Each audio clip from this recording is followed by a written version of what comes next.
Hi, I'm Peridot Person, and I would like to preface this video by saying that I am an AJR fan. Whoa, let me explain! Let me explain, okay? Okay? God! Okay, well before I explain why I like AJR, let's just take a quick look at how the band formed, shall we? The Tapping brothers to the Third Power, also known as Adam, Ryan, and Jack Met, formed the now notoriously popular group AJR in 2005. Though 2 albums were released under the name in 2010, being Born and Bred and Venture, the band didn't properly begin to be seen in the public eye until late 2012 when their hit single I'm Ready was released to popular acclaim.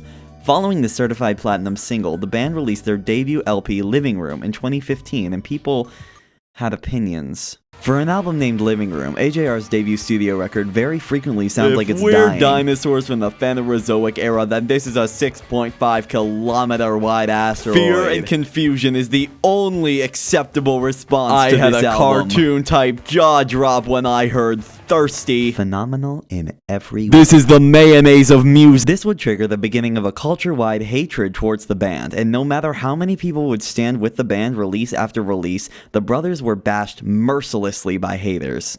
Now, I am not one of said haters. I actually think that AJR has improved immensely since they began, and that they actually make some pretty good music. This is not to say they're perfect. In fact, they're far from it.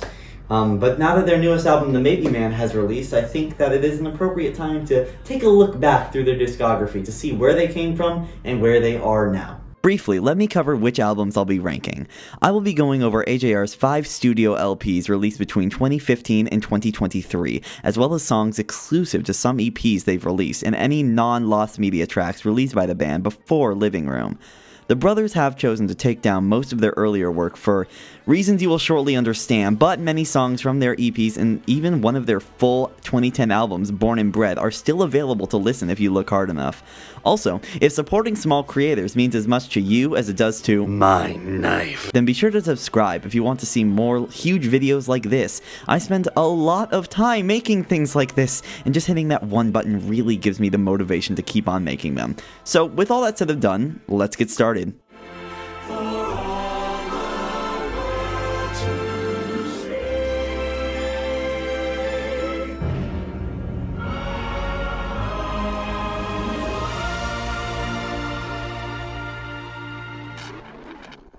An AJR album. Why? F-tier songs are the absolute bottom of the barrel when it comes to AJR. People will hate on their songs, but I didn't find myself actively disliking too many of them. But songs in F-tier range from, oh yeah, I didn't like this at all, to physically reacting to the pure awfulness of some of these songs. So let's start with number 85, with what I hope will be my least controversial pick for the worst track I've done in any discography ranking so far. But I did think that the last 2 times I've done something like this, so I guess we'll see. Time to prepare myself for the comments! I have an idea. What's your idea? You should Kill yourself! I've listened to a lot of music from many artists, genres, and time periods. I probably listened to over 500, if not 1,000 different albums in their entirety, but I am fully confident that Big Idea is the single, absolute worst song I've ever listened to. For example, see?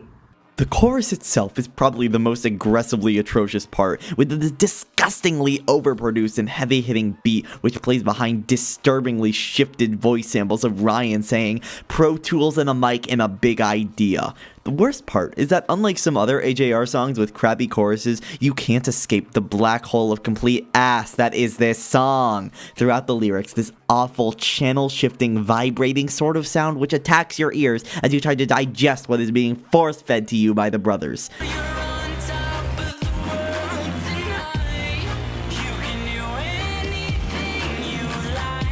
The music itself is just awful chiptune sounding stuff, which really just sounds like a bad Just Shapes and Beats song.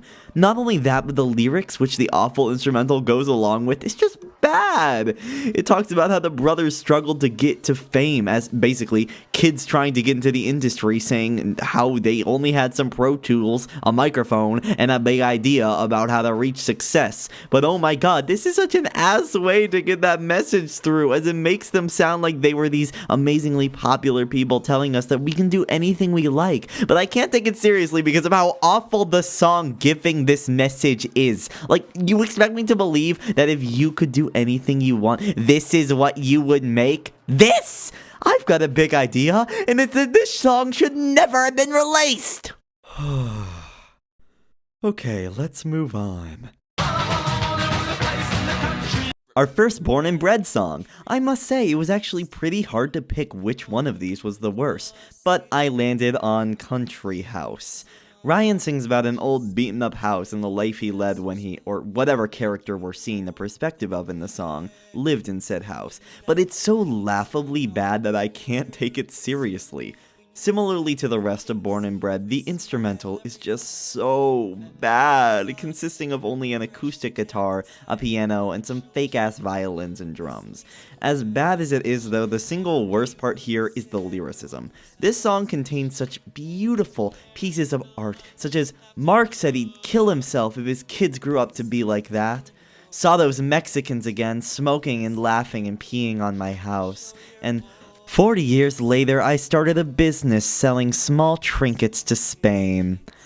I don't think I need to go into more detail about how bad these are, right? Like, there's nothing redeemable about this. As bad as the rest of the album is, this song is just boring as hell and atrociously written. Sorry, Ryan, but I will not answer your call. Two. This song is so bad on so many levels. While it may not be the worst song on this list, it's definitely the fakest. The boys are trying far too hard to pander to a more poppy audience, and while this strategy did pay off for them later, the early attempts are extremely difficult to listen to. Opening with, we're gonna rock, rock, rock, rock, rock, rock, followed by police sirens, and then the worst transition into a synth I've ever heard. Like, listen to this.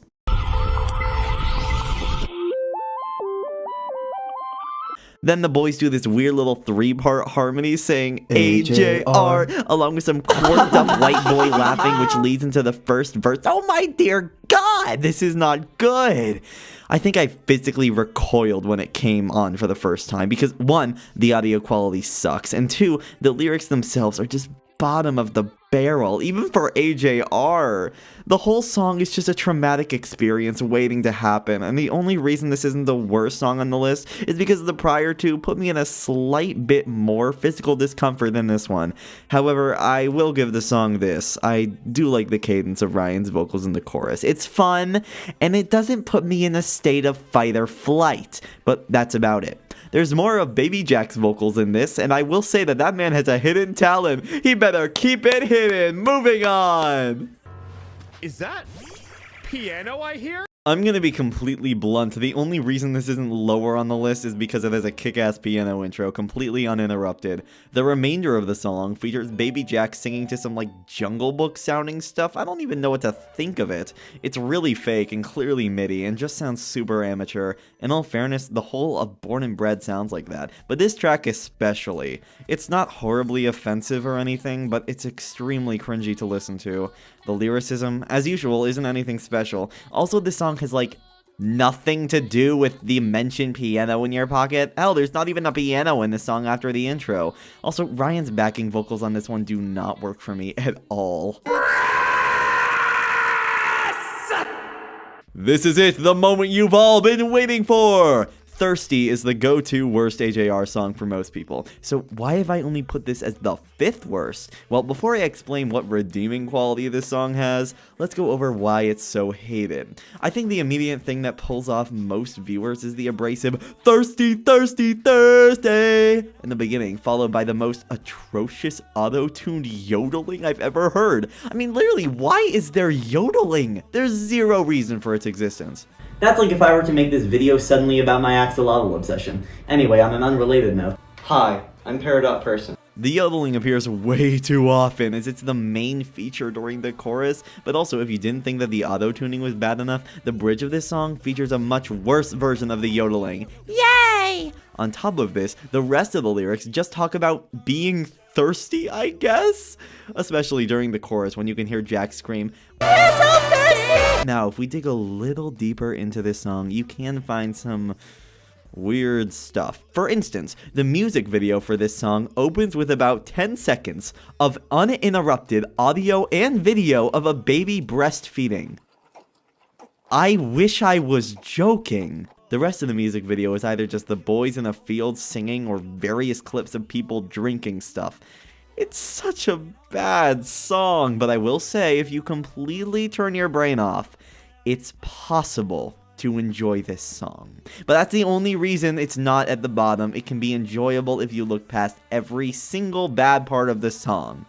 The worst part about it is that it's such a damn earworm. I'll just be sitting down and having a conversation with someone and It's Thursday. I have very similar complaints for the next few songs, so I'll try to keep it a little short so I don't repeat myself. Fun times in Cleveland today, Cleveland. Born and Bred is not a good album in any way. In fact, I'd go as far to say it's the worst album I've ever listened to. Well, maybe not the worst, but it's up there. The songs contained within the album are some of the worst songs I've ever listened to. We'll go with that. Hell, the album cover is almost bad as the songs. Look at them! Look at them!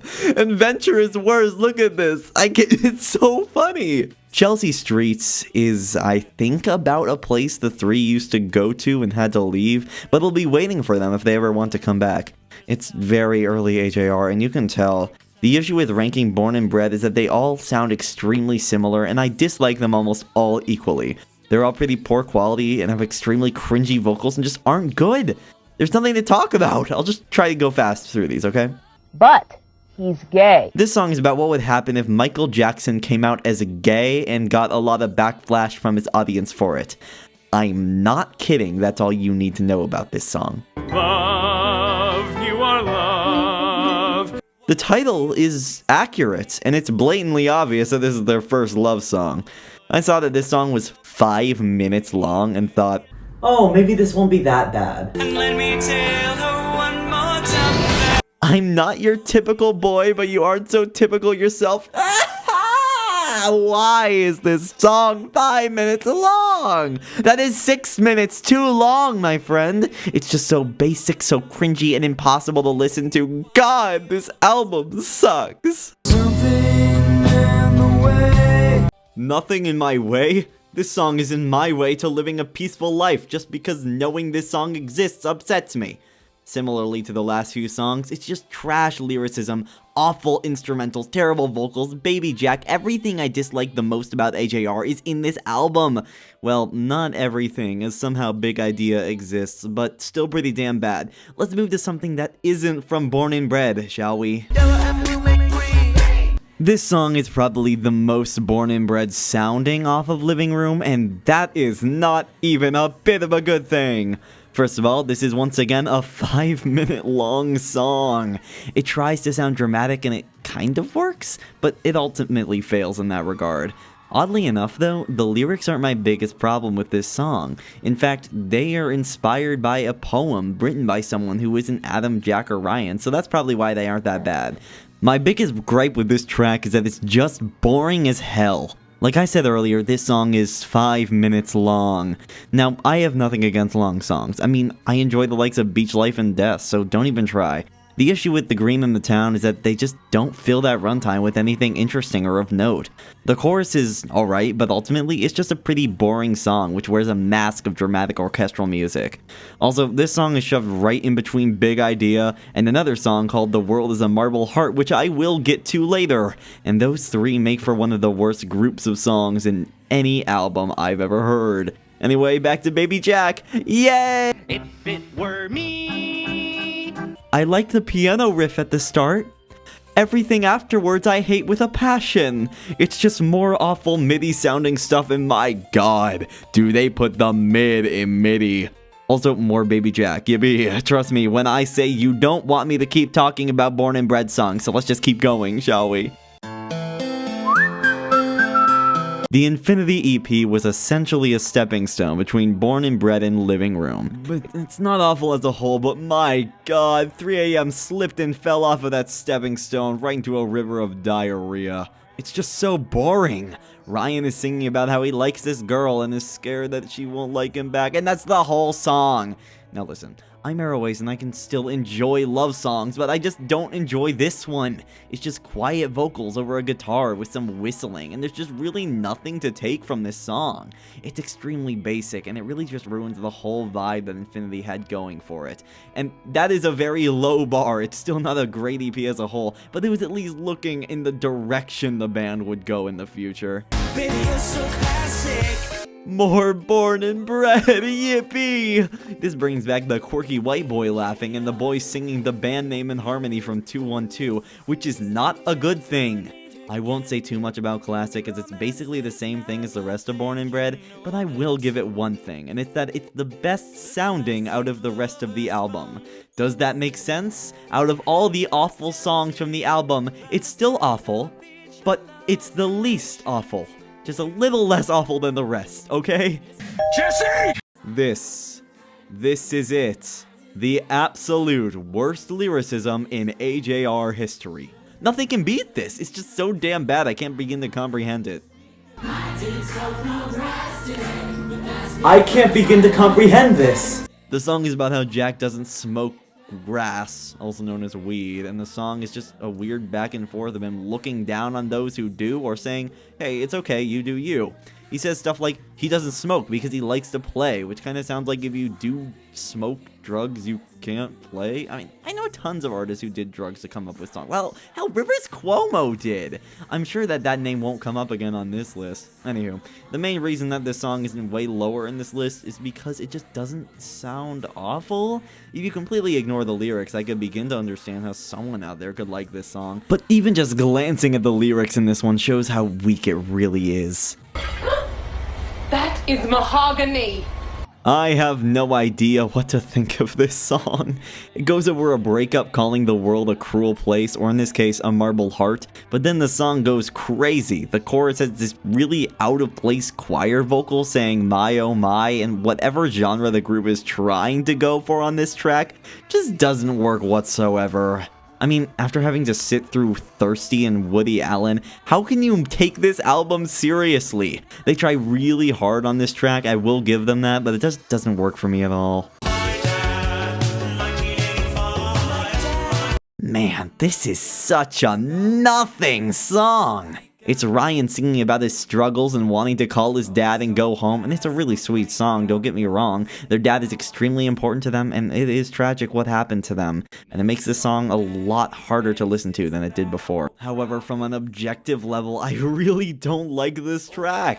The main reason being because of the minimalist approach they went for here. The only aspect of the song being Ryan's vocals put through a vocoder, and that's it. That's literally the song. There are some neat harmonies, but other than that, the song is just really bland. This is the lowest rated track on the album of the year, and for good reason. Such a dip in quality for the Click, although the album itself wasn't great. Still, it was a low bar already, and Call My Dad still didn't make it. But I'm weak. D-tier songs are bad. Very bad. But not awful. There are still some redeeming qualities to these next songs, but don't get me wrong, they're still very bad. So bad, oh god, so bad. Just do it! Alright, this song is cute. It's not good, actually it's terrible, but it's cute. I know I said Classic was the best from Born and Bred, but Go On Take a Chance stands out from the rest as it has a pretty unique sound to it. This is the only song by the band released before I'm Ready which has a viewable music video. There may have been a few others, but the band probably took them down. But you can watch the Little Mets in beautiful 360p quality with this track. The song itself is about regrets in life and how you should take a chance at doing things that you're unsure about. The music video for the track shows the older Adam and Ryan helping baby Jack try to get a girl who he saw playing chess by the stairs. And can we just talk for a moment about this girl? She's just sitting there, clearly unsupervised, with a chessboard set up and I guess playing by herself? Like, is she waiting for someone to take pity on her or something and play a game? Maybe ghost hunting? Who does she think she is? The person from the Queen's Gambit? What are you doing? Drugs. Either way, this song was the only single release for Born and Bred, and really the only song before I'm Ready that the band got any attention for.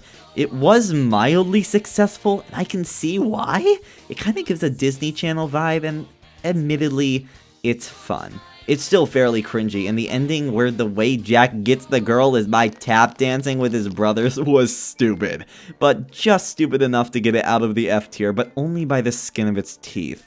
It's a snow globe! Snow Globe shows AJR trying something new with their genres, and they did in fact try. However, the song they ended up with is a strange conglomeration of sound, which is just certainly not their own. Honestly, the song looks like a poorly done cover of another song because it's just so different for the band. Different is good, of course, but this just doesn't work at all with what the band does best, similarly to The World is a Marble Heart. Can we please be done with the obscure AJR songs, pretty please? Hoist the colors high. It's the sea shanty song! Okay, to be fair, this song isn't too bad on its own. It's about partying and not enjoying said party. However, the chorus for this song sounds similar to something like a sea shanty, and it's fun. But then it transitions back into the typical AJR sound. I feel like this song could have really been something unique, but they took away the gimmick of the song and just layered it below dubstep and more AJR sounding stuff. However, and you won't believe this, the lyrics are bad. I know! AJR is never too obscure with what messages their songs present, but this is just bare bones when it comes to a meaning. Just saying that they came to the party because a friend they knew was the host, but they left now, so they're just looking up at the disco ball awkwardly. And that's the whole song. It's kind of catchy, but you really have to pick between the sea shanty tone from the chorus and the rest of the song because they're just so tonally different. Alright, I honestly thought that I had been wrong about Living Room for the first 3 songs. They weren't too bad, and I was shocked I hadn't listened to it before. This actually isn't that bad. Let's listen to the next song. Damn it! The idea of this song is fine. Talking about how Ryan may have found his calling and is going to chase his dreams and such, but man, this song is cringy. I mean, what the hell are these chanting people doing in the pre-chorus? Why would they do this? The chorus itself isn't too bad, I'd go as far to say that it's catchy, but still nothing great. And don't get me started on the weird-ass sounds opening the track and scattered within. Sometimes the band can get away with weird sampling, as you'll see soon, but this is just not one of those times. SpongeBob Patrick. The notorious track which launched the band to fame. Is it good? For the time that the song was released, being 2013, I could understand how this got popular. I mean, it's fun, lighthearted, easy to enjoy, and easy to digest, and it just didn't have much to it. Even I remember hearing this on the radio back in the day. It just talks about how they're ready to have a good time or become successful, and it's undoubtedly a fun song. However, fun does not equal good, and this song is definitely not the latter. I mean, they sample SpongeBob, man. SpongeBob! While the theme is simple and fun, it's still pretty basic regardless of how digestible it is, and the lyrics are as easy to take in as the theme. There's nothing unique here. It just sounds like if you asked an AI to make the perfect pop song for the year, and this is what it churned out. Also, the SpongeBob sample starts as a fun gimmick, but by the final chorus, it is completely draining to listen to, as the SpongeBob sample loops over and over again. Somehow Sia, of all people, listened to this and kickstarted the band's career, and as great as that may be, or terrible for some people, how did this song convince her?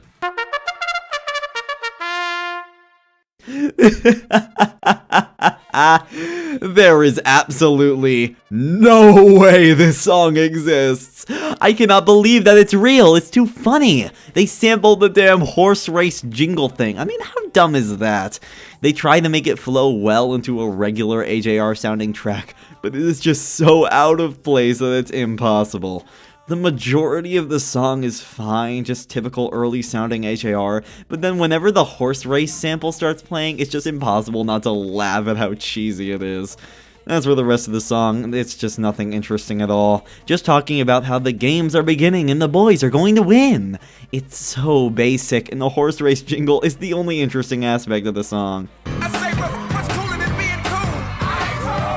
Are you the cool kids? The verses on this track are decent enough, but dear god, the chorus is abysmal. Usually I prefer the chorus on AJR songs, but this one is just not it. I hate talking about the pre-living room AJR songs because I just can't find anything interesting to say about them. They're all just so basic and nothing songs. This band sucks, why do I like them? Okay, they aren't that bad. It's not like they made a song about The Office or anything. They wrote a song about The Office!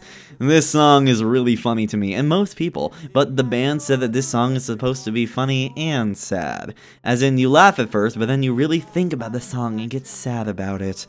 However, I just laughed through the whole thing. The concept of the song is that the singer started watching The Office with his girlfriend and related critical moments in his life with what seasons of The Office he was on when they happened. For example, she left him during season 3 and his grandfather died during season 6.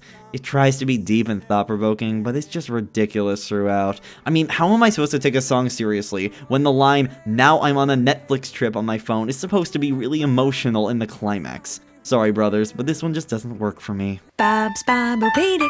Wow, this song is absolutely nothing. Its only talking point is that the singer wants to live in a big white house and sleep in a big white bed, and the person he loves to be there with him. And that's it. That's the entire song. The musical aspect of the song is simple too, containing just mainly an acoustic guitar and a weird water droplet sounding sample thingy. I don't know. As much as I dislike this song, I will say that it is a nice calm before the storm of "The World is a Marble Heart" and Big Idea. Nothing much else to say about this one.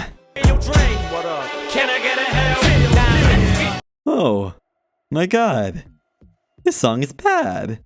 It goes on about how unsure Jack is about being famous and hearing his music in places like the grocery store. And I will say, that's not an awful idea for a song. Starting out music with your brothers, a microphone, and a big idea, and ending up being a massive deal in a matter of 5 years after your first real studio album must have been super jarring.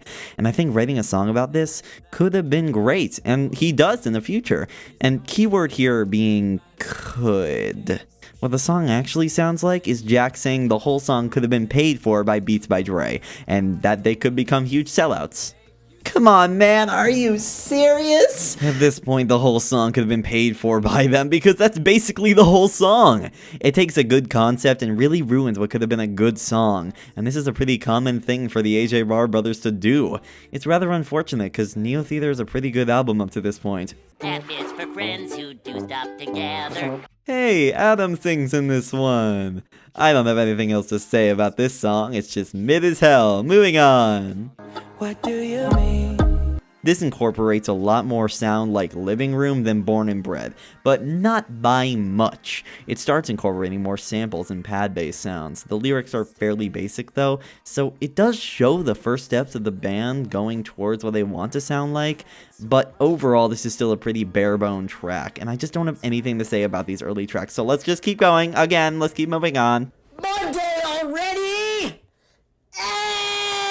The whole gimmick of this song is about condensing all of one's deepest thoughts and emotions into a song which is a mere 3 minutes and 30 seconds long, the average length for a pop song, and how difficult it is to convey such serious feelings and emotions in that time.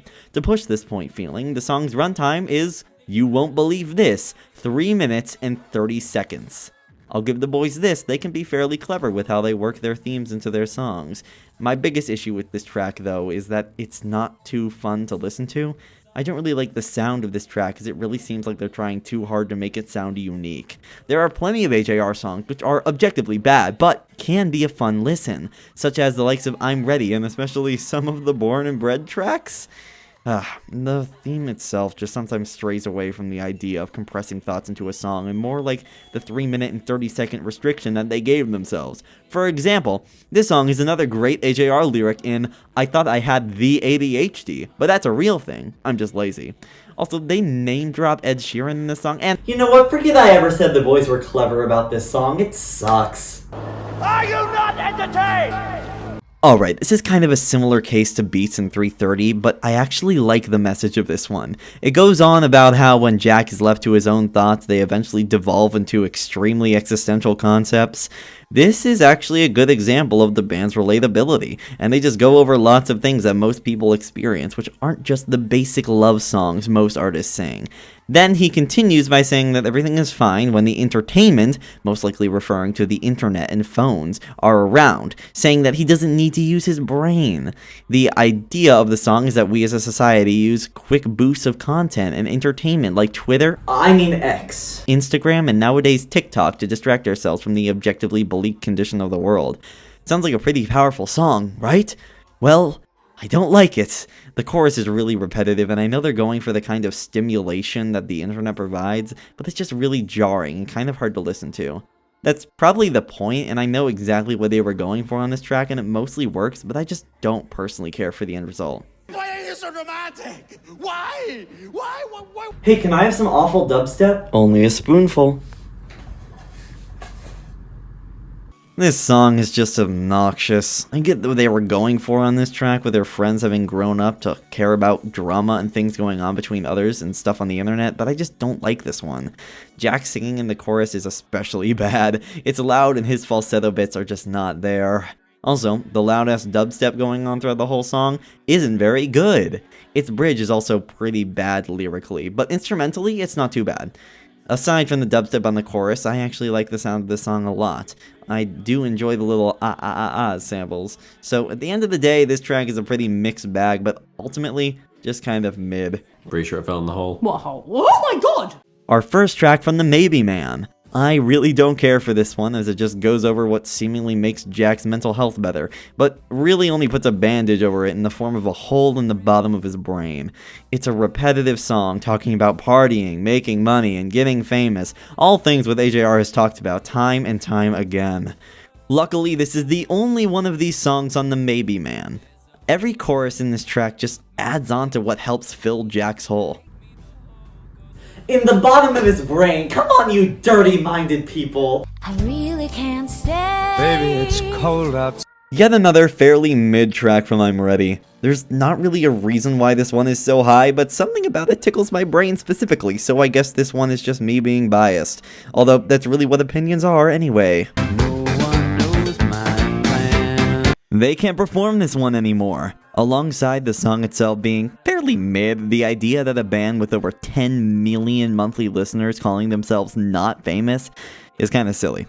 Other than that though, the song just doesn't have much substance, although I will say I enjoy the jazzy piano throughout the verses a lot. Don't you be a slob. I can understand why some people like this song, but this is just the blandest track off of the Maybe Man. It goes over being a mess of a person and contemplating fixing your life, but then realizing that you're content with the lifestyle you lead.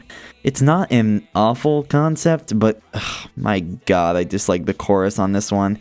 It's extremely repetitive and it's 70% of the song, and this is just another issue I have with some of AJR's work. It's extremely formulaic as their tracks go verse, chorus, bridge, chorus, end. And this is why I love the rare times that they break out of this formula, and you'll see a few examples of this later down the line. Anywhom, on to C tier. I wouldn't go as far to say that C-tier songs are good, but they are just escaping the realm of mid. This next one was a difficult choice, but here goes nothing. A little bit of love. I think this is a fun song. It's fairly basic and isn't anything special, but it's an enjoyable listen, but it's just about love and all that jazz, and I'm sure all you aloes get a kick out of it, but I just enjoy the sound of it. With a fairly boppy chorus and admittedly similar verses, why do I care for this song? Well, there's a little part right before each chorus which sounds kinda jazzy, and it's that little break from pop that makes this track stand out from the rest of Living Room. Still not great, but not bad either. You! Look at the flowers! More zesty piano bits. Even though Jack has become the lead singer of the band, I do really enjoy Ryan's vocals, and honestly, this might be some of his best. But now, back before he got sentenced to the Turning Out trilogy, Ryan sang a lot in the band's releases. They weren't fantastic, but this song sounds different from Born and Bred stuff. His voice is quiet and caring, and it really sounds like he means what he's singing. It is a really nice song about appreciating someone, and Ryan's vocals really go hand in hand with it. The chorus is sung by Jack, and it's not quite as nice to listen to as the verses, but It is a bit more upbeat, and generally not bad at all. Shocking for a pre-Living Room release to be this high, but it deserves it. This track comes from the deluxe edition of The Click, and I can see why this didn't make the final cut. Jack's high-pitched ahs in the chorus are just kind of annoying, and the song itself is pretty basic, consisting of mainly an acoustic guitar and nothing else. AJR's songs strike chords in many people for being relatable, and the reason this song is so high up on the list is because of that exactly. The song is about people you looked up to, your role models, turning out to be bad people. I mean, I think it's needless to say that everyone has someone who falls into this category. I looked up to Joe Hawley and tried to write music similar to him before all the drama started, so that was kinda rough. Role Models talks about how it's hard to find a way to appreciate someone's art while pushing away thoughts about what the artist did, and how sometimes you can't.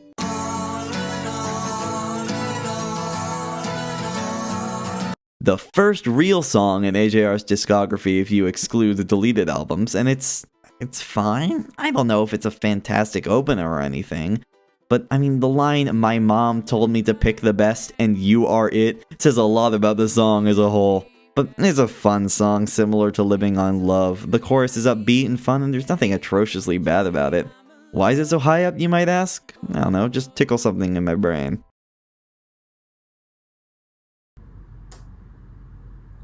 This one didn't age too well now, did it? I've fallen, and I can't get up. In my opinion, OK Orchestra is AJR's best album to date, and here we are at the lowest rated and generally most overlooked track off of it, being Humpty Dumpty.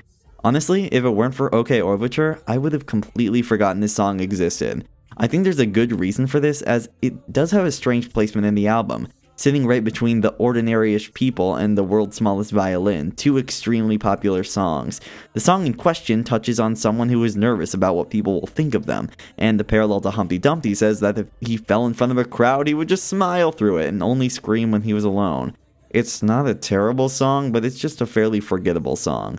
OK Orchestra is a lot less repetitive than some of the group's earlier albums, but Humpty Dumpty is a little too familiar to be anything special. This is our Living room. I find it really funny that the second best song in Living Room is the overture of all things. This song really shows the wasted potential of the album, as the group really put in all the best parts of each track into one song, aside from the yodeling from Thirsty. I feel bad that I enjoy this overture, because it's kind of like a mousetrap. It makes the album look pretty good, only to throw you into the dumpster fire that it ends up being. The first of the Turning Out trilogy. That is, unless you're watching this in the year 2029, and AJR has released their 7th studio album and direct sequel to The Maybe Man, titled The Possibly Person, and contains Turning Out Part 4, making it a tetralogy.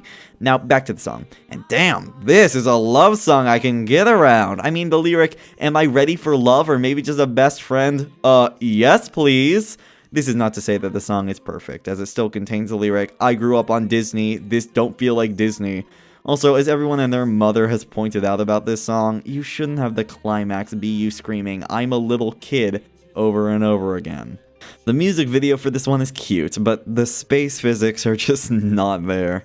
Happy birthday to you! Following up Next Up Forever is no easy feat, so does Birthday Party hit the mark? Well, not exactly.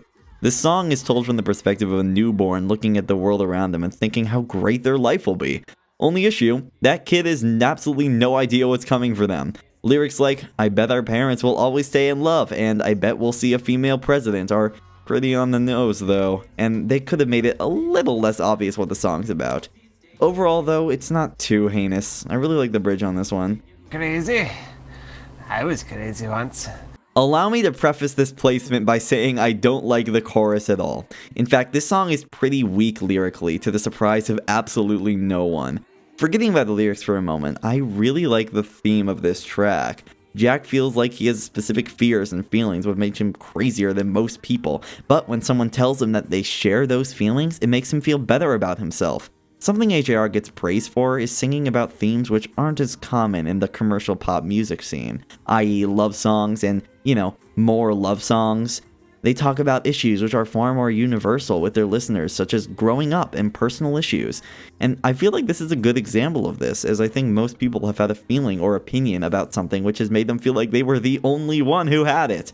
But what the band says is that there are more people like you than you'd think. I know I've experienced this before, so it's nice to see this represented by the band. On top of that, I really like the sound of this song, especially the pre-chorus, and I don't even hate the yep yep yep yep sample. Wow! Am I crazy? Means blah blah blah, yip yip yip yip. One of the many AJR songs given more attention from TikTok, and while it isn't awful, it certainly isn't anything special. I think it was a good move to make this the first song following the overture. It's cheery, it's fun to listen to, and has pretty good sampling. The song talks about wanting for something good to happen in your life and wanting to skip through the bad parts to reach it. Simple lyrics, fun melody, and nothing generally heinous about this one. Even though I do like the strings on this song, the high-pitched ahs which go on top of them aren't fantastic.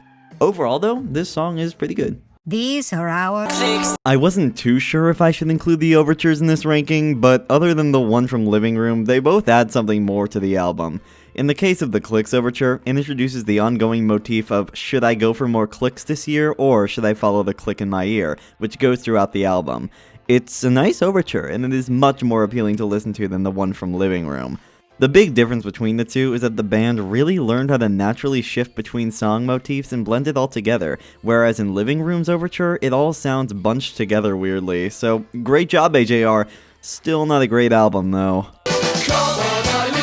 The proper finale to the Click. The song talks about how Jack, or the band as a whole, feels the need to constantly work on things, but does take away from the time that he gets to hang out with his friends and family, but he feels like blowing up and becoming popular is far more important than all of that.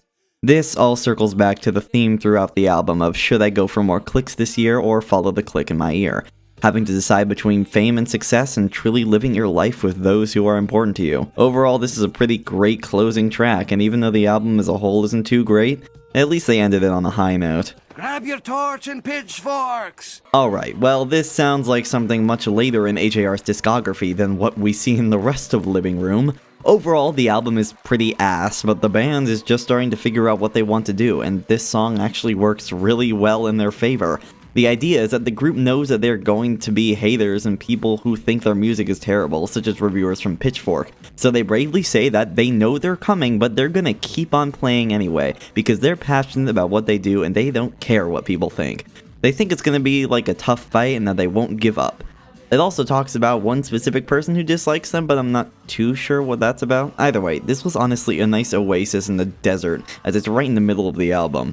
It's nice to have an actually decent song right after the nightmare that was Thirsty. Definitely the best off of Living Room, but still not amazing. Also, this next pick is gonna make a lot of people mad.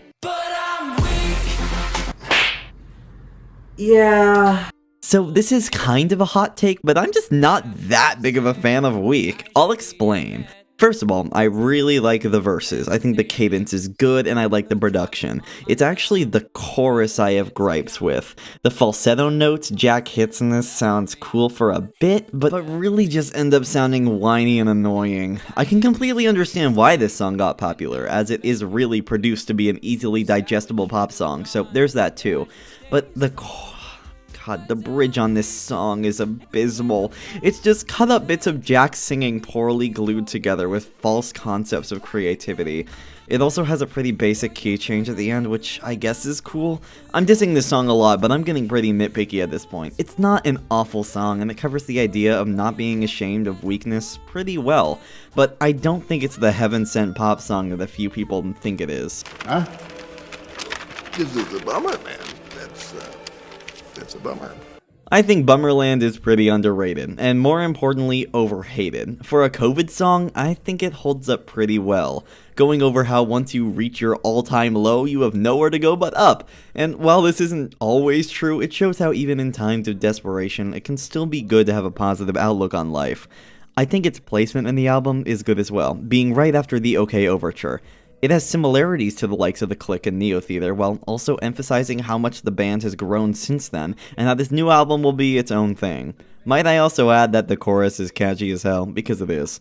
But it's still not an amazing song, though. I mean, the whole first verse goes over becoming bald due to boredom, so... He punched the highlights out of her hair! I have an overall favorite AJR song, which I'll touch on later, but I think Break My Face is my favorite sounding song by the group. I mean, it opens up with an extremely brain-tickling horn riff, which I love to bits. The general sound of the song is great too, and I especially love the build-up back up to the chorus and the bridge. Objectively though, this isn't a great song. Lyrically, this might be Neo Theater at its lowest. I mean, your tongue fell out, it's right there on the ground. They pushed that analogy way too far. And the message of the song is so-so, but the band said that they felt Neo Theater needed a lot of thinking when it came to understanding the songs. Thinking about this statement, that might be true, even though the bar for complex meanings in AJR's song is basically as low to the ground as that guy's tongue.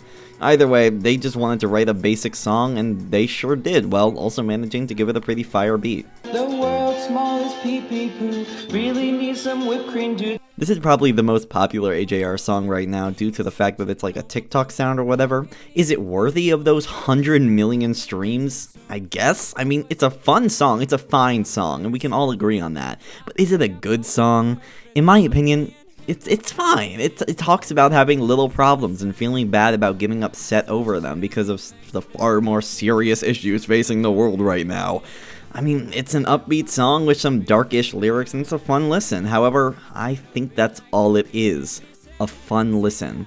It's very manufactured to sound appealing for radio play, and I just don't really get anything out of it except bouncing up and down. But a fun song is a fun song, so I'll enjoy it nonetheless. It's your boy. AJR talks about growing up a lot in their work. This is probably because the band had started when they were kids, and now they are doing the same thing as adults. It's interesting to be able to see not only the artistic development of an artist over time, but seeing them actually growing up through their music. However, some people say that this is all the band writes about, and that's not exactly wrong, but you know. While they haven't made their last two albums all about growing up, this song definitely is. Reminiscing on the good times and seeing how hard adulting is can be the center point of this song. Simply waiting until the party of adult life that they were promised as children truly begins. The song is pretty good, and I especially love the violin bit in the chorus, very catchy. Though I don't like the part about getting hired before said chorus. I don't know, this is a pretty mixed bag, but overall I think it's a pretty decent song, a pretty good song, but not quite good enough to make it to B-tier songs are where AJR goes from ironically good to unironically good. The following songs are genuinely enjoyable and I'd listen to them, so let's get started. Yeah, I do think the Turning Out trilogy gets progressively better. I could be getting this completely wrong, but I'm pretty sure this song follows Turning Out Part 1. And I think that Ryan found love, but is now unsure that he made the right decision, saying that, "I probably wasn't in love with you, I probably loved the idea of you." It's actually a pretty nice song, which is absolutely ruined by this random high-pitched note falsetto thing that comes out of nowhere. It's such a good track, but this absolutely destroys any mood that it was setting. Ugh, it's so annoying when a little thing like that is shoved in the middle of a genuinely good song. Although it is followed by some pretty mid lyrics in, "This is gonna break your heart, I'm so sorry, yeah, I know, this is gonna break your heart." Although I do like the ending of this song, it has a nice chord progression. Okay, I lied about Pitchfork Kids being the best off of Living Room. This is a mostly sweet acoustic song about the fear of being forgotten and wanting to dream with a partner. It's neat. I don't really have much to say about this one. It's just a nice, simple track to close out the insane LP that was Living Room. It's a good song. That's all. Listen to it. I am recording this before I do a little trolling. I'm a sucker for acoustic tracks, honestly. Pretender is such a sad song about pretending to do what others expect of you to seem cool and how destructive this can be to one's life.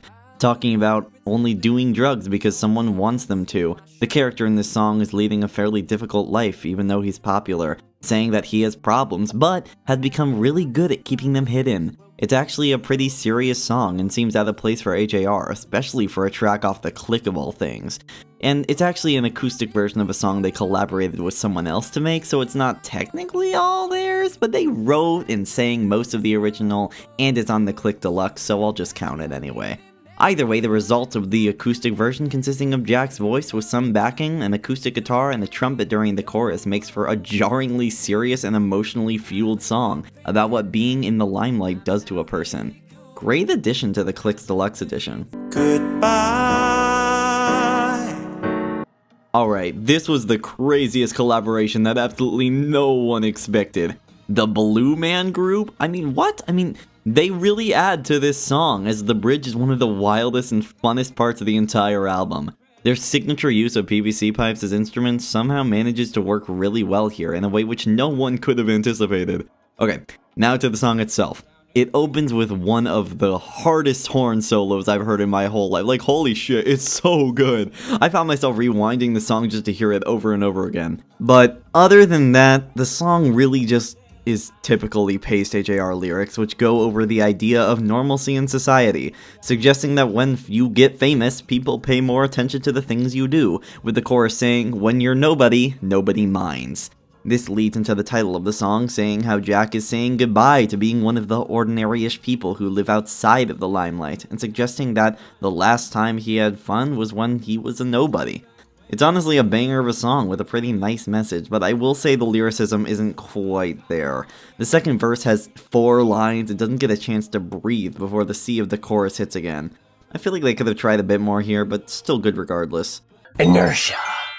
I wasn't initially too fond of Inertia, but as time passed by from the Maybe Man's release, I really started warming up to it. Technically being the first tease song for the new album, aside from the songs played early in live shows such as I Won't, Inertia is a pretty solid track. It talks about the monotony of life, and even though you may hate something, you feel like you have to keep going.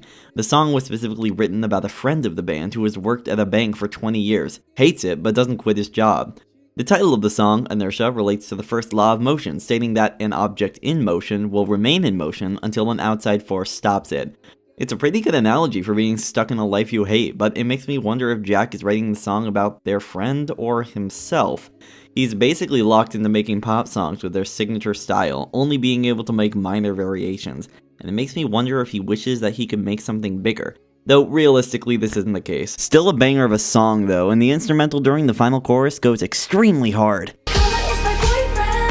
Karma is a song about therapy. It's about trying your best to improve as a person, but still feeling like your life is awful. As the song says, I've been so good, where is the karma? This eventually morphs into, should I be good this year, seeing as when he tried to be a better person, nothing really changed. It's a pretty serious song, and it has some decent lyricism to go along with it. It's also an absolute banger. Like, a song about this shouldn't go as hard as it does, but it's just so good. I like the little interactions the character has with the hypothetical therapist, and the whole song just works really well to convey its theme.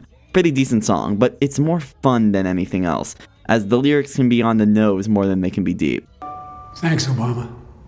Joe is kinda like if you took Pitchfork Kids and made it a lot more personal. It talks about, I presume anyway, how bullies in school affected the younger Mets. Jack says that this bully, who they call Joe, never thought that they'd be anything and would constantly make fun of them, such as about their last name. But then they show how they really did make it and how they are completely unaffected by the things Joe said back then. Although this isn't entirely true, as he asks if Joe thinks that they're cool or not now that they're famous. It's a pretty cool song with a really specific message to a specific person if Joe is actually real, and even if he isn't, it's still a good song about overcoming your haters.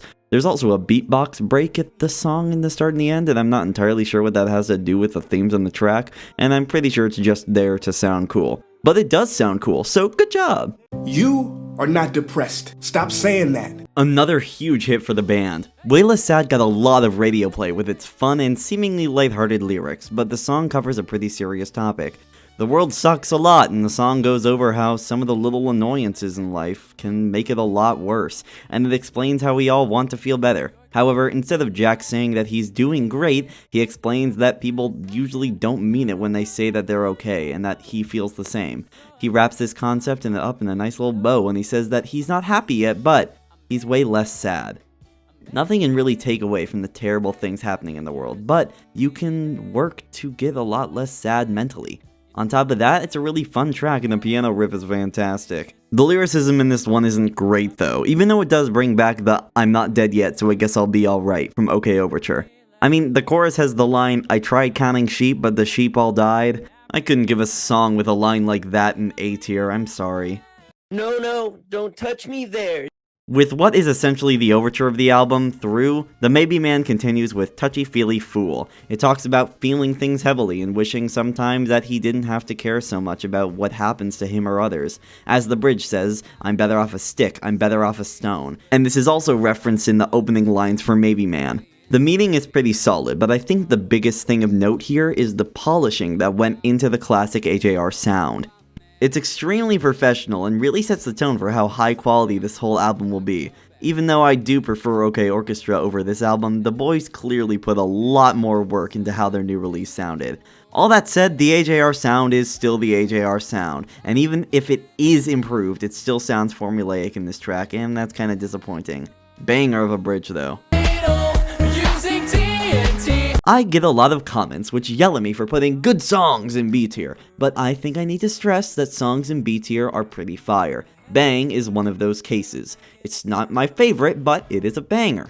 Being one of the band's biggest hits of all time, Bang really flourished during the pandemic. The reason for this being that the song really isn't about anything, it's just a fun song about getting out there and going out with a bang. Funny enough, this song title is also what my commenters want to do to me after they see my opinions. Don't get me wrong, Bang is an extremely well-produced song. It got popular for a reason. It's clearly produced to be catchy and easy to digest, but that doesn't mean it's an amazing song. It's still pretty good seeing as it's high on the list, but it's nothing more than a banger. No deep meaning, no emotion listening to it, just a fun song to dance to. Also, the music video for this song is absolutely wild. It starts with this cartoony head turn sound effect before Jack starts singing.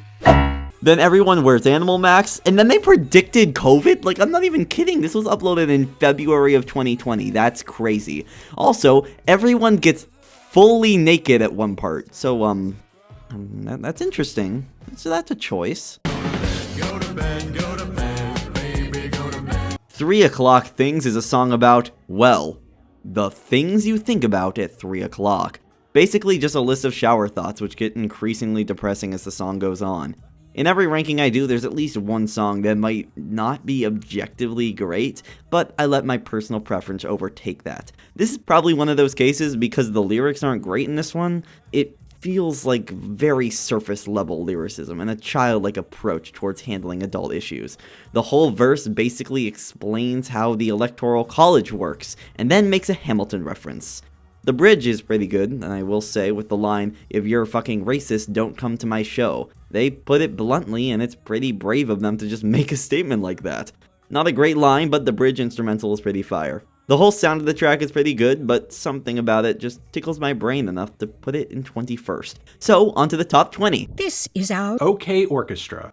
What a way to open an album. I was never fully sold on the whole idea of the band opening each album with an overture until OK Orchestra changed my mind. The other overtures work fine as a showcase of each song, but OK Orchestra uses this to also set the tone of the album. It's fun and full of whimsy and combines the motifs of each track extremely well, though the highlight of the song is the original verse during the bridge, which comes back in way less sad. So, is it original? I'm not sure. Either way, it's a pretty nice part of the song, with Jack wondering if this whole music thing will collapse one day, and if he'll end up burnt out and alone. It's an interesting moment in what is mostly a fun, upbeat mashup, but it works really well. Not much else to say.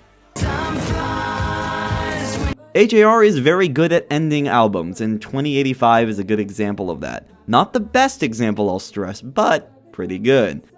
A lot, and I mean a lot of AJR's work involves growing up and becoming an adult, but I feel like 2085 portrays this concept far better than any other songs the band has made with this theme. This includes Jack saying that he would have lived his life differently if he knew he'd die young, and possibly not even have continued the band if that were the case. Then there are some other regretful ideas that say how he would have continued a relationship in his life if it could have been different, and how he tried to be a likable person, but only ended up getting haters. It's a pretty interesting take on the idea and isn't quite as basic as some of the band's prior works. But I will have to mention the elephant of the room, and that is the chorus of this song contains the line, "Whoa, it's 2085 and we're old as shit, whatever."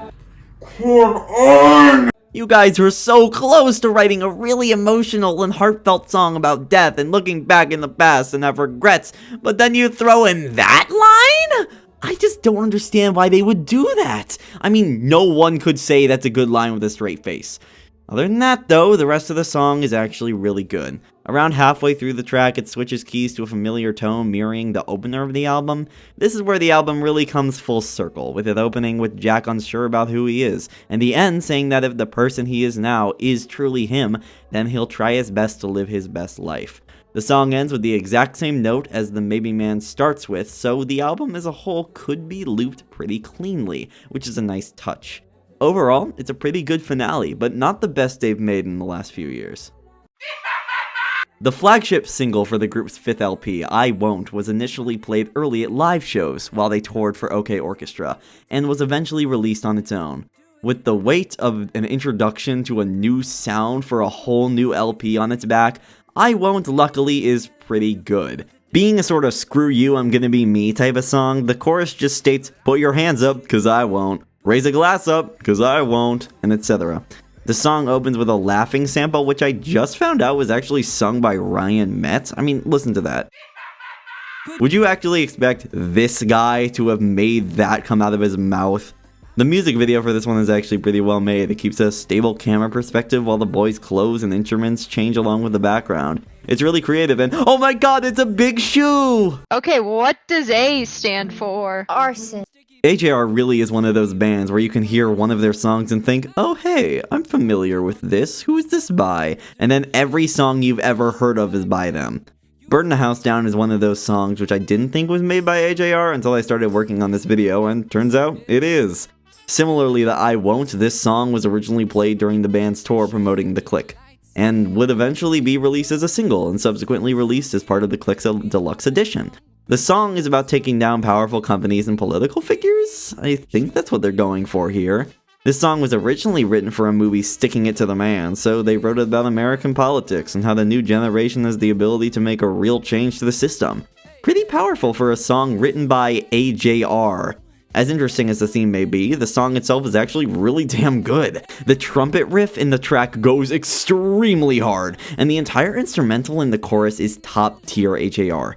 The lyrics in this one aren't awful either, though it's not their best work. The part of the chorus saying, watch me stand in line, you're only serving lies, you've got something to hide is fantastic, though the verses are so-so. Overall, a really good track, which deserved better than being hidden away in a deluxe edition of The Click, though it did get a lot of radio play. Why is this not an A tier? I hear you saying. I'll try to explain.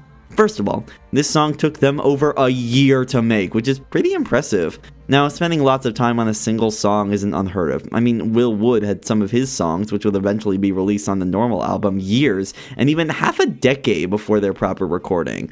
But for a band which churns out an album every 2 years, spending this much time on a single song speaks volumes about its quality. The Dumb Song is renowned as the best track on the album, being the highest rated AJR song on AOTY, but I think that's just because Brad Taste said that it was listenable, and all his goons agreed with him. I don't think it's the best song on the Maybe Man, but it's certainly up there. The song is about, and you won't believe this, feeling dumb and inadequate in social situations. Examples of this involve being hyper in public and people telling you to calm down, or just sending a text to break up with someone because you're too nervous to do it any other way. It's a really upbeat song going over this topic, and unlike some of the band's prior work, it works really well. You can really tell a lot of time and thought went into making this song as good as possible, and the final result is fantastic. However, it just barely doesn't make it to the A tier, because the chorus is pretty repetitive. Also, there's a random sample of this kid saying, "You should not have done that." What's that about? Banger bridge though. A tier time. A lot of people really hate AJR, but I honestly think they're pretty good as a whole. They have a lot of pretty ass songs, but if I wanted to prove to someone that they're a good band, I'd play them one of these 15. So let's get started. Love thy neighbor, love thy neighbor. As much as I disliked Call My Dad, it's important to mention how important the Metz brothers' father was to their career. From the start of the brothers' interest in music, when they were children, to touring all across the world, their father was always their biggest fan. God is Really Real is a heartfelt tribute to Gary, as well as showing how hard it was for the boys to try and tour while their father was in this state.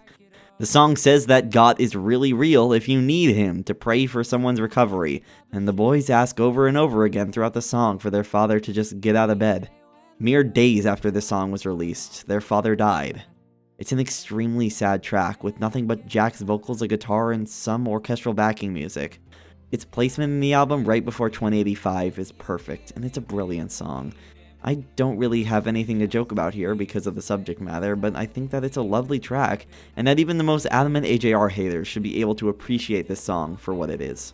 Here's a Lego, and here's my foot. Alright, it's a pretty silly name, but it's a banger of a song. It opens with some of the group's signature works of sampling, but it flows together really well and makes for a great melody to work off of.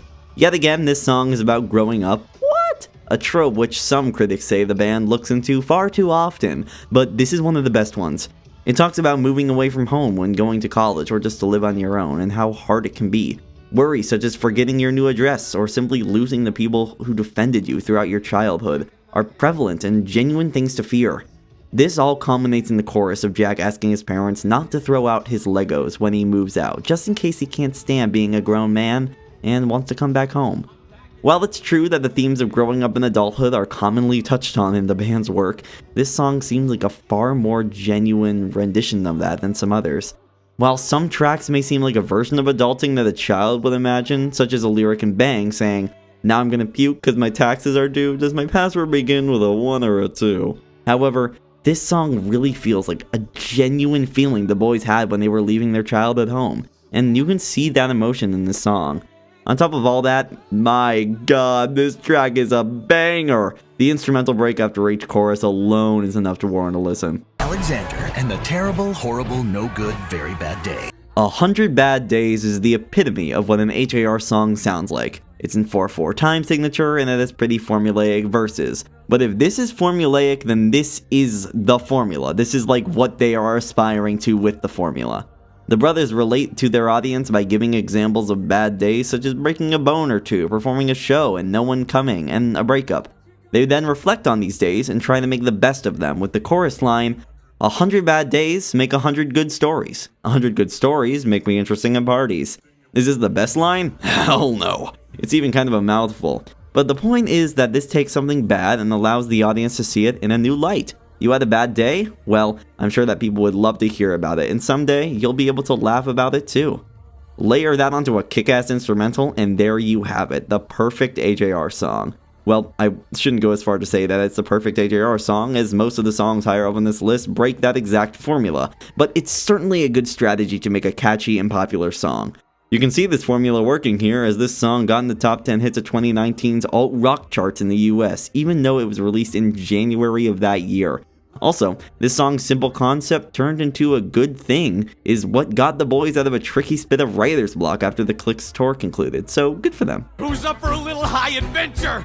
Ryan is a really good songwriter and vocalist, and even though he technically did get to sing a lot in the band's earlier work, we don't really talk about that. So it's nice to see him get to sing in the group's modern LPs. Placed right in the middle of OK Orchestra, Adventure Is Out There covers the idea of getting cold feet and not really doing anything with your life while, well, adventure is out there. What else did you want me to say? They use socks to present this idea, saying that Ryan or whoever the character is in the song has lost his socks and subsequently his urge to do stuff and have an adventure. He thinks about where his socks might have gone off to and asks himself why he's staying inside today.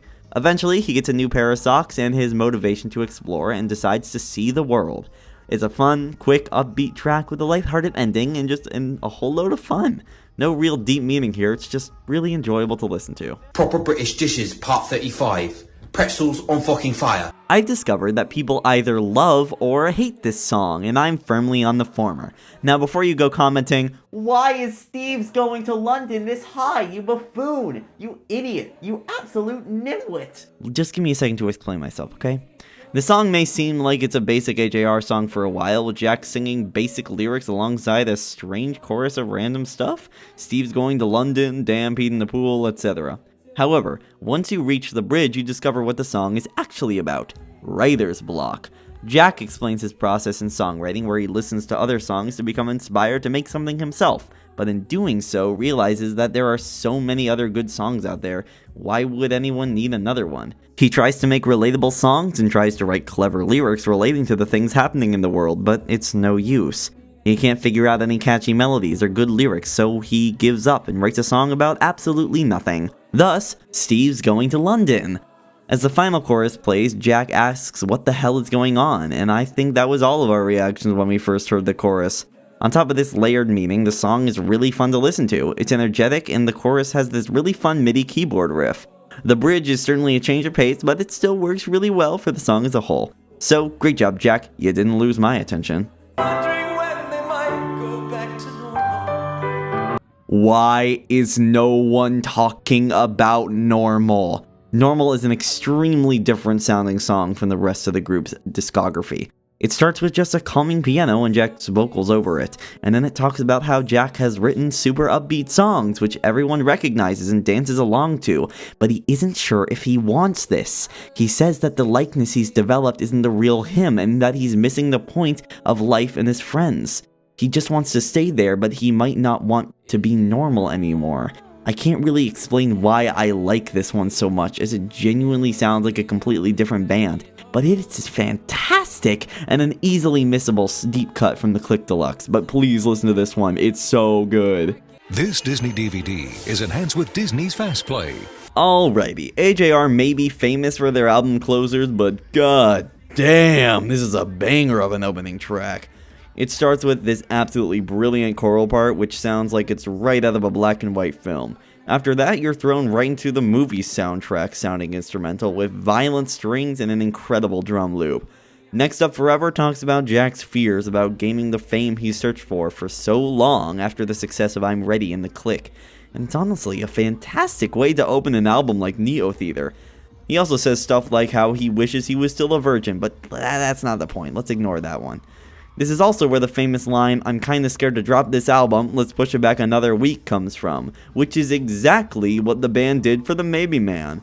The powerful message grows to a climax during the bridge when Jack welcomes everyone to the Neo Theater, and a choir returns with a key change accompanied by an orchestral background which builds to an absolutely Disney reminiscent ending. It's just a fantastic way to open the LP and absolutely hypes you up for what's coming next. Unfortunately, that next song is Birthday Party, so they kinda dropped the ball there. Regardless, fantastic track. The Turning Out trilogy is something pretty unique to AJR, a three-part song about a collective story released over several albums. A lot of people say that part 1 is about falling in love for the first time and being unsure if they're ready, and that the second part is about being unsure if the person they fell in love with is right for them. If that's the case, then I think Turning Out Part 3 is about beginning to settle down with someone and wondering if you're right for them. It talks about the idea of spending the rest of your life with someone and how that can be pretty scary when you're about to get married, and how you can actually get into your head about yourself. Also, holy shit, the lyricism in this is actually really good. I never thought I'd say anything like that about an AJR song, but my god, it's so good. Talking about how they laugh together and have a dog who's happy to see them, but then referring to how the character in the song also had parents who laughed and a dog who presumably got divorced. The parents, not the dog. This makes them think that this might not be right, and then spiraling over if this was a good choice. It also has an absolute banger of a line in, "Man, I wish we were 85, the rest of our life wouldn't sound so scary." I don't cry to songs, I simply don't, but this got me pretty close. Why would an AJR song do this to me? It's AJR! The whole trilogy is honestly pretty arrow-coded, which I think is pretty cool. Even if it is about a relationship and that's not the real meaning, the interpretation is cool. Maybe. While the Maybe Man doesn't have a typical overture, its opening track, Maybe Man, acts like one. The boys have called it a table of contents for the album, with little references alluding to each track following it hidden in the verses. For example, I Wish I Was God references God is really real, and the opening line, I wish I was a stone so I couldn't feel, references the bridge in Touchy Feely Fool. It's honestly a pretty cool concept, which both sets up the theme of identity throughout the album, as well as giving you a taste of each track without the traditional overture. As for the sound of the song, it starts off fairly simply, while slowly culminating to a bombastic collection of instruments that comes crashing to a halt as Jack says, "I wish I were me, whoever that is," a line which is brought back with an answer in 2085. This is followed by someone screaming 1, 2, pandemonium, which brings back the instrumental at its best. This goes on for a while until Jack says, "Here we go again," which leads into Touchy-Feely Fool. The line here also puts more merit into the theory that the whole album is a loop, with every repetition of the album happening again.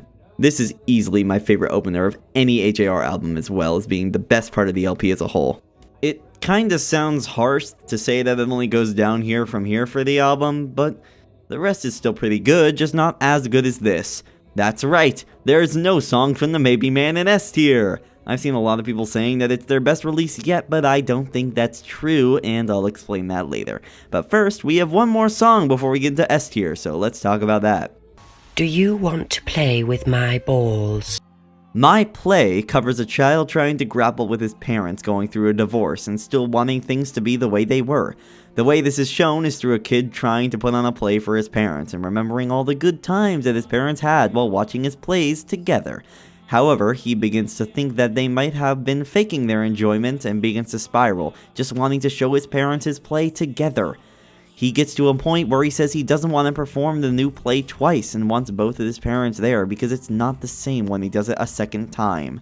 He wants to believe that watching his play will bring back the good memories, and it's honestly a really sad song knowing that that won't be the case. The music going along with it is pretty chill, but it gets fairly intense and climactic during the chorus.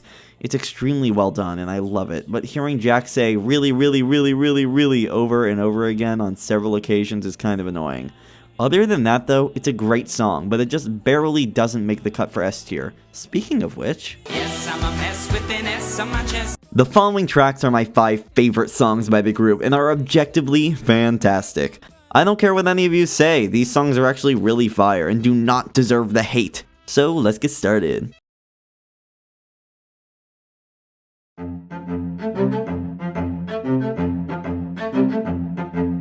Hello, hello, I'm not where I'm supposed to be.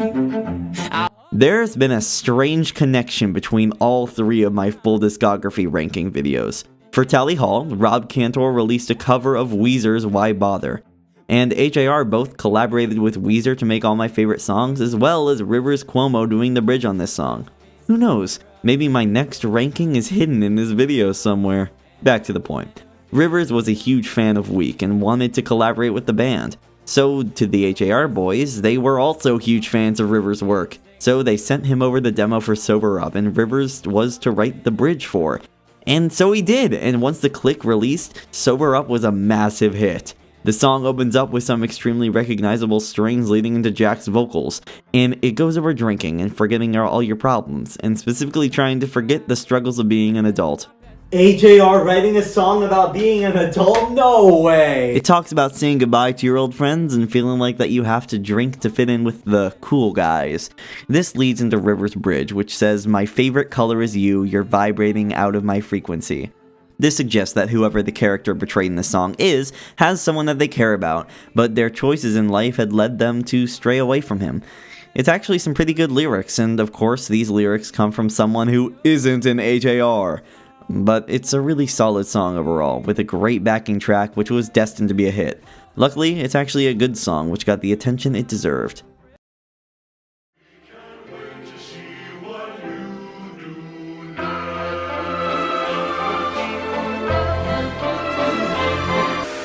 Come outside, you fell low, but now you're high. Finale goes hand in hand with Neo Theater's opening track, Next Up Forever, where the latter talks about Jack's fears of releasing an album. Finale talks about how everyone will react after the fact. They'll listen and say, "Great job, that was a great album.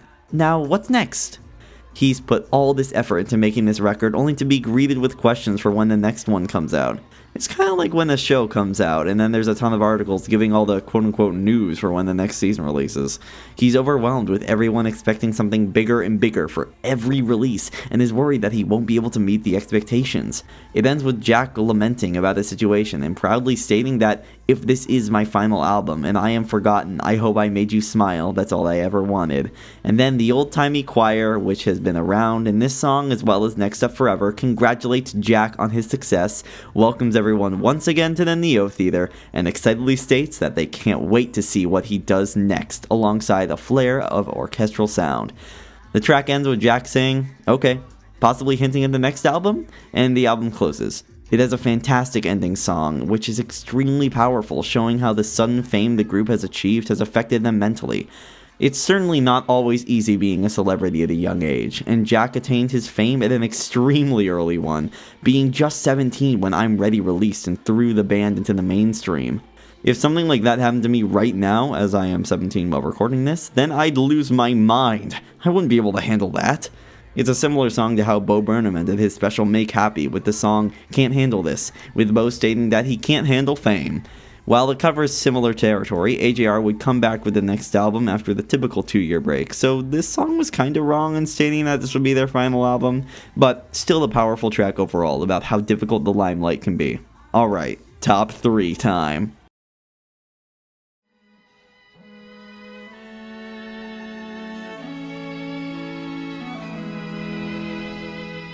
Okay, I'm ready.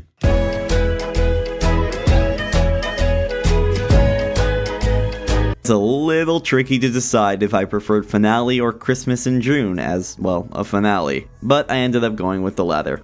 Finale is a great song with a fantastic personal message from Jack or the band in general, but Christmas in June is a lot more enjoyable to listen to, while also having these aspects. The song explains Jack's fears and how he wants to spend time with the person that he loves while also balancing time that he spends with the band. He's worried that he's missed too many things that he can't do again, just because he's focused on music. He's mentioned it in a prior song, which he brings up how he skipped prom to play his music on the radio with Elvis Duran. He missed out on a night of memories and fun just for a shot at getting the attention and acclaim that he wanted so badly. In the chorus of the song, he swears that he won't let the band be his main focus, and instead try to spend as much time as he can with the person he loves.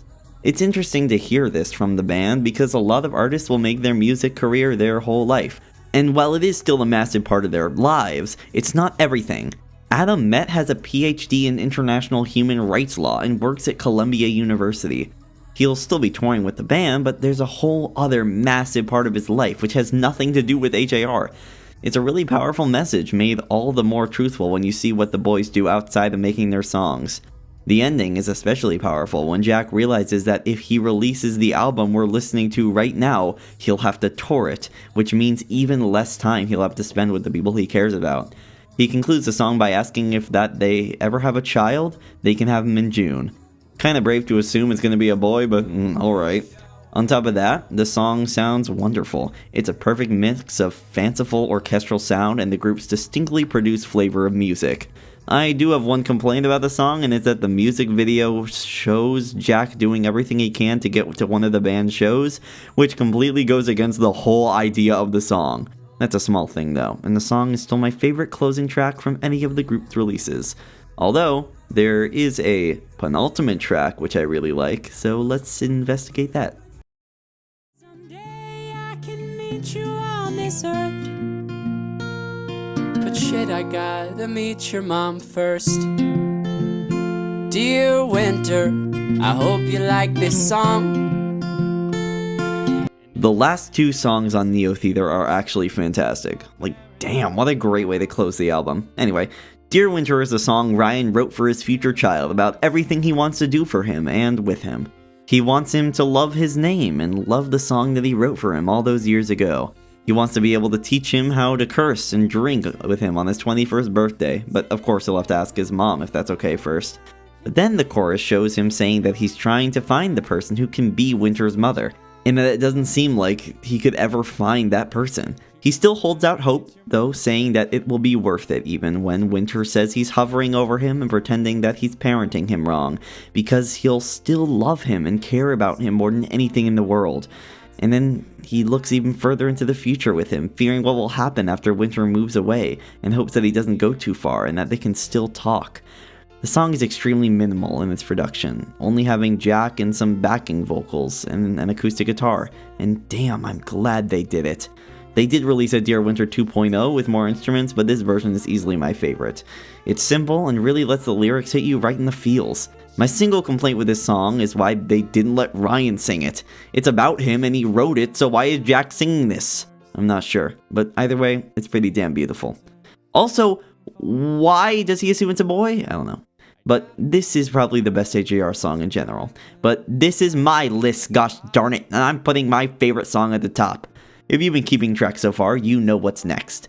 Also, this is kinda weird, and I swear this is completely unintentional, but all of my top songs in these rankings so far have started with the.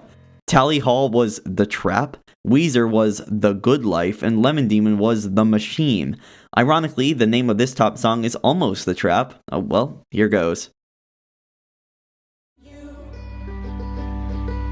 truth is that I'm screwed.